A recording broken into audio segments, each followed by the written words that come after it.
做到了吧？妈，真不是你想的那样。Saat itu Qian terkejut dengan kedatangan ibunya. Cheng Yao dan Qian pun berusaha untuk menjelaskan bahwa mereka tidak melakukan apa-apa akan tetapi ibu Qian sudah berprasangka yang tidak-tidak dan ia pun memakluminya karena ia dulu juga pernah muda. Ibu Qian juga terlihat senang karena anaknya yang penyendiri sudah berhasil ditaklukkan oleh Cheng Yao. Cheng Yao pun memperkenalkan diri sebagai asisten Qian dan ibu Qian pun tidak mempermasalahkannya. Akhirnya ibu Qian mengajak Cheng Yao untuk bertemu dengannya di sebuah restoran. Keesokan harinya ibu Qian dan Cheng Yao pun bertemu. Ternyata kali ini ibu Qian ingin menguji Cheng Yao dengan memberikan sejumlah uang agar Cheng Yao meninggalkan anaknya namun Cheng Yao tetap bersikeras menolak pemberian itu karena Qian hanyalah bos Cheng Yao. Cheng Yao juga terus menjelaskan bahwa ia dan Qian tidak memiliki hubungan apapun dan hanya sebatas hubungan antar karyawan dan bos yang kebetulan tinggal di rumah yang sama tetapi ibu Qian malah terlihat tidak mempercayai penjelasan Cheng Yao. Di hari berikutnya Qian pulang ke rumah orang tuanya dengan begitu panik karena Qian dikabari jika ibunya terjatuh dari tangga. Ternyata Qian sedang dibohongi oleh ibunya yang terus saja berakting seperti biasanya. Tak berselang lama Cheng Yao pun juga ada di sana karena diminta datang oleh ibu Qian. Kedatangannya membuat Qian sedikit terkejut namun ibu Qian malah berakting lagi dengan begitu parah. Melihat kondisi ibu Qian membuat Cheng Yao menjadi sangat panik. Sementara itu Qian malah bersikap biasa saja. Ayah. Sebab ia sudah mengetahui bahwa ibunya hanya sekedar berakting. Kali ini ibu Qian meminta agar mereka berdua terus bersama tetapi Qian dan Cheng Yao membantah hal tersebut dan terus menjelaskan jika tidak ada apa-apa di antara mereka berdua. Akhirnya Qian pun memilih untuk pergi meninggalkan ibunya. Lalu ibu Qian meminta bantuan Cheng Yao untuk membohongi Qian agar ia mau melakukan kencan buta. Ibu Qian juga terus saja berakting agar Cheng Yao merasa iba dan bersedia membantunya, alhasil mau tidak mau Cheng Yao terpaksa membantu ibu Qian. Keesokan harinya Cheng Yao dibuat bingung sebab ia harus membujuk Qian agar ia mau melakukan kencan buta tanpa membuatnya merasa curiga sama sekali. Tak berselang lama orang tua Cheng Yao pun ada di sana. Saat itu mereka saling mengobrol tetapi orang tua Cheng Yao malah mengambil kupon restoran yang disiapkan ibu Qian karena mereka mengira bahwa kupon tersebut memang disiapkan Cheng Yao untuk mereka berdua. Di malam hari Cheng Yao mulai membujuk Qian tetapi Qian mengira jika ia akan berkencan dengan Cheng Yao. Ajakan itu benar-benar membuat Qian merasa sangat bahagia.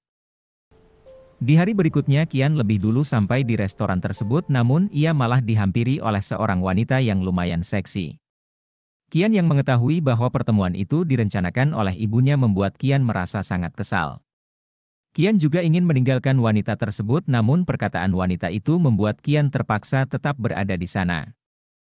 Bahkan di saat yang bersamaan orang tua Cheng Yao juga ada di sana dan ia terkejut saat melihat kebersamaan Qian dengan wanita tersebut.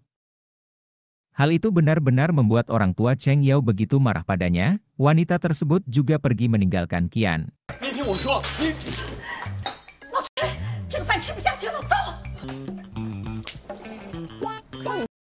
Setelah itu Cheng Yao yang baru mengetahui jika orang tuanya memergoki Qian menjadi sangat terkejut, apalagi hal tersebut adalah sebuah kesalahpahaman. Cheng Yao pun diminta orang tuanya untuk memutuskan hubungannya dengan Qian. Lalu ketika Qian pulang ke rumah Cheng Yao langsung meminta maaf pada bosnya itu atas apa yang sudah orang tua Cheng Yao lakukan namun Qian sudah terlanjur merasa begitu kesal atas apa yang terjadi pada dirinya. Kemudian ibu Qian mengajak Cheng Yao bertemu. Kali ini ibu Qian terus saja menangis karena Qian bersikap tidak baik pada wanita yang dijodohkan dengan dirinya. Ibu Qian juga merasa khawatir jika Qian memiliki kelainan, hal itu membuat ibu Qian meminta bantuan Cheng Yao untuk menyelidiki kondisi Qian. Awalnya Cheng Yao menolak permintaan ibu Qian karena itu adalah privasi Qian yang notabene adalah bosnya, tapi ibu Qian terus saja mendesak dan memohon yang akhirnya mau tidak mau Cheng Yao pun terpaksa menuruti permintaan ibu Qian. Ibu Qian pun memberikan alat untuk investigasinya. Keesokan harinya Cheng Yao mulai beraksi dengan memperlihatkan bukti bahwa Qian memanglah lelaki sejati, tetapi tindakan Cheng Yao malah dipergoki oleh Qian. Hal itu membuat Qian menjadi salah paham padanya sebab Qian mengira bahwa apa yang Cheng Yao lakukan adalah sebagai bentuk hasrat yang ada di dalam diri Cheng Yao dan ia bisa memahaminya. Tak disangka hal itu malah membuat Qian terlihat begitu bahagia. Tak berhenti di sana, Qian juga kembali dibuat terkejut sebab Cheng Yao memberikannya sebuah ramuan perkasa padahal semua itu adalah ulah ibu Qian sendiri. Di saat yang bersamaan Ting menghubungi Cheng Yao dengan histeris, hal tersebut membuat Cheng Yao bergegas pergi menemui sahabatnya itu. Qian juga ikut membantu mengantarkan Cheng Yao bertemu dengan Ting.